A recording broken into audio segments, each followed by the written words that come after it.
Engine में से धुआं निकलने लगा क्योंकि ये जहाज पिछले 10 सालों से हवा में सफर नहीं कर पाया था, इसीलिए इसका इंजन ब्लास्ट हो जाता है और प्लेन नीचे की तरफ जाने लगा। जैक समझदारी से काम लेते हुए एरोप्लेन का एक पेड़ में क्रैश लैंड करता है, जिससे उन्हें थोड़े बहुत चोट तो आ जाते हैं पर इनकी जान बच जाती है। प्लेन तो अब इस्तेमाल लायक नहीं बचा था, इसलिए अब उन्हें दोबारा फिर से पैदल सफर करना पड़ेगा। काफी दूर तक पैदल चलने के बाद वो लोग एक सुनसान रेलवे स्टेशन तक पहुंच जाते हैं। रात हो चुकी थी। ये लोग आसपास खतरा चेक करते हैं। जब उन्हें कोई भी ज़ॉम्बी नहीं नजर आता तो ये लोग यहीं पर रात गुजारने का फैसला कर लेते हैं। वो लोग मैप पर अपना लोकेशन देखते हैं, जिससे उन्हें पता चलता है कि अब ये लोग शिप टाउन से सिर्फ 2 दिन की दूरी पर हैं। यहाँ वो प्रेग्नेंट लेडी जैक के पास आती है और जैक का शुक्रिया अदा करती है। वो जैक से कहती है कि अगर तुम ना होते तो हम कभी भी यहाँ तक नहीं पहुंच पाते। ये सुनते हुए जैक को भी मैगन से हमदर्दी होने लगी। वो उसे अपनी स्टोरी सुनाता है कि आज से 10 साल पहले जब ये ज़ॉम्बी वायरस शुरू हुआ था तो उसे सबसे पहले अपनी पत्नी को जान से मारना पड़ा क्योंकि वो उसे काटने आ रही थी। इसीलिए तब से लेकर आज तक उसके अंदर का इंसान कहीं मर सा गया है। अब इस दुनिया में सिर्फ उसके पास एबिगेल ही है जिसे वो हर एक कीमत पर जिंदा रखेगा। और जैक मैगन से ये भी कहता है कि अब उसका इरादा बदल चुका है। मैं अब सबसे पहले तुम्हें शिप टाउन तक पहुंचाऊंगा, जिसे सुनकर मैगन बहुत खुश हो जाती है। दूसरी तरफ हम देखते हैं कि मैगन का हस्बैंड डेविड अपने सर पर गन रखकर खुद को मारने की कोशिश करता है। दरअसल उसके पैर में एक ज़ॉम्बी ने काट लिया था, लेकिन अभी तक डेविड ज़ॉम्बी नहीं बना था क्योंकि वो घाव बहुत ही छोटी है,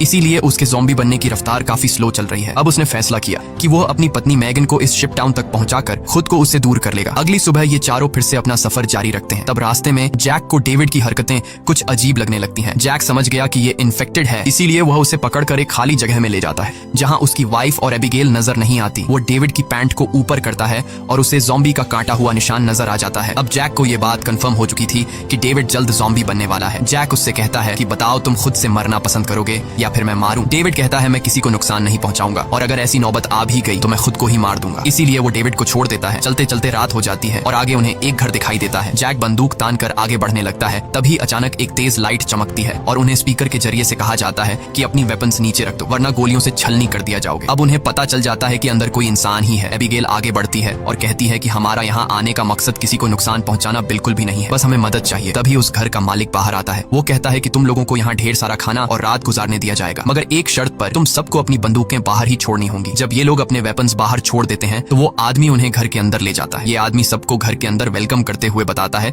कि मैं एक साइंटिस्ट हूँ, मैं यहाँ पर अकेला रहता हूँ, अगर मैं चाहता तो यहाँ से जा सकता था, लेकिन ऐसी जगहों पर मुझे रिसर्च करने में आसानी होती है। यहाँ वो इन सबको बहुत अच्छा खाना देता है जिसे वो सब देखकर हैरान रह जाते हैं क्योंकि ऐसा खाना उन्होंने काफी लंबे अरसे से नहीं खाया था। वो लोग खाने पर टूट पड़ते हैं। खाना खाने के बाद वो साइंटिस्ट इन लोगों के लिए ड्रिंक्स भी लाता है। वो सब बहुत खुश थे क्योंकि इतने दिनों बाद सबको आराम से बैठकर बातें करने का मौका मिलता है। लेकिन साइंटिस्ट की बातें सुनते हुए उन्हें कुछ अजीब लगता है। साइंटिस्ट कहता है कि देखो ये जो वायरस फैला है वैसे तो ये बहुत बुरी चीज है, लेकिन दूसरी तरफ इससे इंसान अपग्रेड भी हुए हैं, जैसे कि कमजोर इंसान खत्म हो जाएंगे और जो ताकतवर होगा वो ज़ॉम्बी बनकर जिंदा रहेगा। वो कहता है कि ज़ॉम्बी सिर्फ खाने के लिए जीते हैं ना कि तरक्की के लिए, इसलिए ज़ॉम्बीज़ को दुनिया पर राज करना चाहिए। ये सुनकर उन चारों को बहुत ही अजीब लगने लगता है। तभी डेविड को अपनी तबीयत ज्यादा खराब लगती है और वो बाथरूम में जाता है। बाथरूम जाकर वो शीशे में देखता है कि उसके बॉडी में वायरस पूरी तरह से फैल चुका होता है। जब डेविड वापस हॉल में आता है तो देखता है कि जैक और बाकी लोग बेहोश पड़े हैं। दरअसल साइंटिस्ट ने शराब में बेहोशी की दवा मिला दी थी। ये देखकर डेविड साइंटिस्ट पर हमला करने लगता है कि तभी साइंटिस्ट अपने हाथ में पकड़े हुए एक डिवाइस का बटन दबा देता है। डेविड को अचानक बहुत कमजोरी महसूस होती है और वो जमीन पर गिर जाता है। साइंटिस्ट कहता है कि इस डिवाइस को मैंने सालों की मेहनत के बाद बनाया है, जिससे मैं दुनिया के किसी भी कोने में जा सकता हूँ और इस डिवाइस की मदद से ज़ॉम्बी मेरा कुछ भी नहीं बिगाड़ सकते। साइंटिस्ट ने एक ऐसा डिवाइस बना लिया था जिससे वो ज़ॉम्बीज़ को कंट्रोल कर सकता था, यानी कि अब वो पूरी दुनिया का राजा बनकर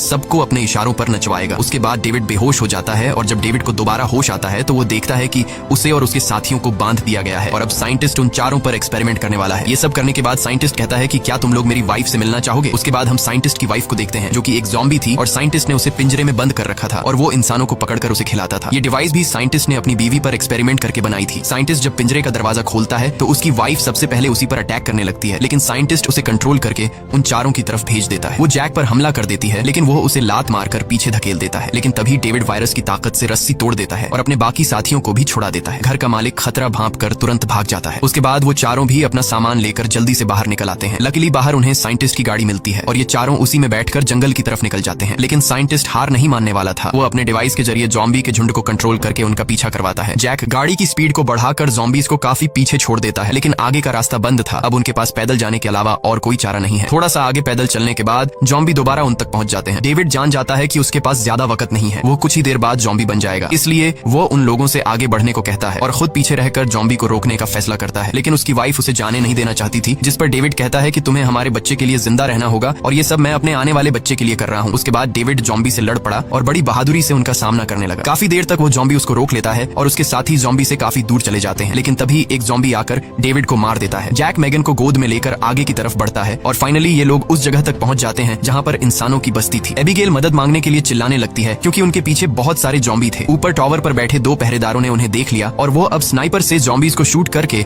उन्हें कवर देने लगे। जल्द ही उन लोगों के लिए एक बोट भी भेजी जाती है और ये तीनों उस बोट में बैठकर शिप टाउन के अंदर पहुंच जाते हैं। काले चेहरे वाला ज़ॉम्बी अपने साथियों को आगे बढ़ने से रोकता है क्योंकि आगे पानी का रास्ता है और वह उसे पार नहीं कर सकते थे। दूसरी तरफ मेगन की डिलीवरी होने वाली थी और उसे तुरंत इलाज की जरूरत थी। अच्छी बात यह है कि यहाँ डॉक्टर और हॉस्पिटल की फैसिलिटी भी मौजूद थी। अगली सुबह हम देखते हैं कि इस जगह को कई बड़े जहाजों से जोड़कर एक टाउन बनाया गया है जिसके चारों तरफ पानी है। जैक एबिगेल से कहता है कि अब हमें यहाँ से जाना चाहिए, लेकिन एबिगेल ने यहीं रहने का फैसला कर लिया है। उसे लोगों के बीच रहने में बहुत मजा आ रहा है। इसी बात पर दोनों में बहुत झगड़ा होता है। तभी एक डॉक्टर आती है और बताती है कि मेगन ने एक बेटी को जन्म दिया है, लेकिन खून ज्यादा बहने की वजह से वो शायद ज्यादा दिन नहीं जी पाएगी। ये सुनकर जैक का मन उदास हो जाता है। वह जल्दी से हॉस्पिटल के कमरे में जाता है। मेगन बहुत कमजोर हो चुकी है और वह अपनी बेटी को जैक के हवाले करना चाहती है और वह चाहती है कि वह भी एबिगेल की तरह बड़ी हो। जैक को अपनी मरी हुई वाइफ की याद आती है और मेगन की बेटी को अपने पास रखने के लिए तैयार हो जाता है। इधर एबिगेल एक हैंडसम लड़के के साथ एंजॉय कर रही होती है। उसने कभी सोचा भी नहीं था कि इतने सारे लोग एक साथ बैठकर शराब पी सकते हैं और खूबसूरत संगीत पर जमकर नाच गा सकते हैं। इसलिए उसका यहीं रुकने का इरादा और भी पक्का हो जाता है। थोड़ी देर बाद एबिगेल उस हैंडसम लड़के को चुपके से एक कैबिन में जाते हुए देख लेती है। उसे देखकर वह भी अंदर चली जाती है। वहाँ पहुंचकर वह देखती है कि ये कैबिन पूरी तरह से तारों और बमों से भरा हुआ है। वहाँ एक वायरलेस स्विच भी लटका हुआ होता है। जैसे ही वह उस स्विच को टच करती है तभी वह लड़का भाग कर आता है और बताता है कि उन्होंने शिप टाउन के नीचे बम लगाए हैं। अगर कभी ये जगह खतरे में पड़ती है तो लोग उस रास्ते से भाग जाएंगे और बाहर से इस जगह को उड़ा देंगे। लेकिन दोनों को बिल्कुल भी अंदाजा नहीं होता कि ये दिन इतनी जल्दी आ जाएगा। वह साइंटिस्ट गुस्से में वहाँ तक भी पहुँच जाता है। वह देखता है कि इन लोगों ने बहुत सारे ज़ॉम्बीज को मार दिया है जिनके सहारे वह इस दुनिया पर राज करना चाहता है। वह अपने कंट्रोल डिवाइस के जरिए उस काले चेहरे वाले ज़ॉम्बी राजा को अपने कंट्रोल में कर लेता है। साइंटिस्ट की मदद मिलने के बाद शिप टाउन के नीचे का पानी अब उन्हें नहीं बचा सकता था। बहुत सारे ज़ॉम्बी पानी के नीचे से उन शिप्स पर पहुंच जाते हैं और लोगों पर अचानक अटैक कर लेते हैं, जिनमें से बहुत से लोग मारे जाते हैं। लोगों के बीच हलचल मच जाती है। इधर जैक को भी इस बात का पता चल जाता है कि ज़ॉम्बीज ने अटैक कर लिया है। जैक को एबिगेल की चिंता होने लगती है और वह उसे ढूंढने लग जाता है। वह ज़ॉम्बीज को मारते हुए आगे बढ़ता है और आखिरकार वह एबिगेल को ढूंढ लेता है। दूसरी तरफ सन की साइंटिस्ट भी शिप पर पहुंच जाता है और एबिगेल को पंच मारकर नीचे गिरा देता है। ये देखकर जैक गुस्से में आकर साइंटिस्ट की तरफ दौड़ने लगता है कि तभी एक ज़ॉम्बी बीच में आकर उसे धक्का देकर नीचे टैंक में फेंक देता है और वहाँ वह साइंटिस्ट भी पहुंच जाता है और जैक से बदला लेना चाहता है। वह जैक को लात मारकर गिरा देता है, लेकिन जैक को पता था कि साइंटिस्ट से लड़ना फुदूल है। इसीलिए वह साइंटिस्ट पर हमला करके उसके हाथ में लगे डिवाइस को दीवार से मारकर तोड़ देता है। अब साइंटिस्ट के पास ज़ॉम्बीज को कंट्रोल करने की पावर नहीं रही, जिसके बाद बूढ़ा साइंटिस्ट जल्द ही ज़ॉम्बी का शिकार बन जाता है। अच्छी बात ये थी कि इस कैंप में पहले से ही भागने का रास्ता बना हुआ था। बहुत सारे बचे हुए लोग सुरंग के रास्ते नदी के दूसरे किनारे पर पहुंच जाते हैं। जब वह बम चालू करने वाले होते हैं तो वह हैंडसम लड़का बटन नहीं दबाता क्योंकि एबिगेल अभी भी शिप पर है। अब जैक और एबिगेल बाहर की तरफ भागने लगते हैं, लेकिन पीछे से ज़ॉम्बी राजा एबिगेल को पकड़ लेता है। तभी जैक तेजी से उस ज़ॉम्बी को लकड़ी से सर पर मार देता है, जिससे वह पीछे गिर जाता है। अचानक एबिगेल की नजर गलती से उस ज़ॉम्बी राजा के हाथ में बंधे ब्रेसलेट पर पड़ती है। ये वही ब्रेसलेट था जो उसने बचपन में अपने हाथों से अपने पिता के लिए बनाया था। वह समझ जाती है कि ये ज़ॉम्बी उसके पिता हैं, लेकिन अब वह इंसान नहीं बल्कि ज़ॉम्बी बन चुका था। यहाँ पर जैक उसे हाथ से पकड़कर जबरदस्ती खींचकर भागने को कहता है। वह हैंडसम लड़का